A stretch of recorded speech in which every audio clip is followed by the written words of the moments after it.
Here we're going to solve a system of nonlinear equations algebraically. As before, when we solve systems algebraically, we could use the method of substitution or elimination. Because this second equation here is already solved for y squared, and I need a y squared in my first equation, we're going to go ahead and use substitution. If we let y squared equal 9x in our first equation, we'll have 3x squared plus 9x equals 12. We go ahead and subtract 12 from both sides. We'll get 3x squared plus 9x minus 12 equals 0. And then we can try to solve this by factoring. Before we do that, we'd like to go ahead and divide through both sides by 3, since each of these coefficients has a common factor of 3. If we do that, we'll get x squared plus 3x minus 4 equals 0. Just gives us some smaller numbers to work with. We can factor that as x plus 4 times x minus 1 equal to 0. We set each factor equal to 0 and solve. Will give us x is equal to negative 4, or x is equal to 1. We need to now use these values in our second equation. If we use x equals negative 4, we'll get y squared is equal to negative 36.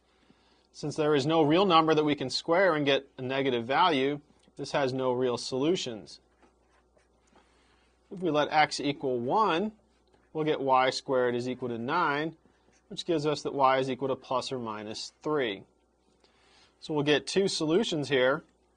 Our two ordered pair solutions will be 1, negative 3, and 1, positive 3. When solving systems of nonlinear equations, it's often helpful to kind of get a visual idea of what's going on before we actually try to solve it. In this particular case, our first equation is actually the equation of an ellipse that's centered at the origin, and our second equation is the equation of a parabola that's open to the right. So if we think about what situations could happen, if we have an ellipse, the parabola opening to the right could miss the ellipse, and so we might get no solutions.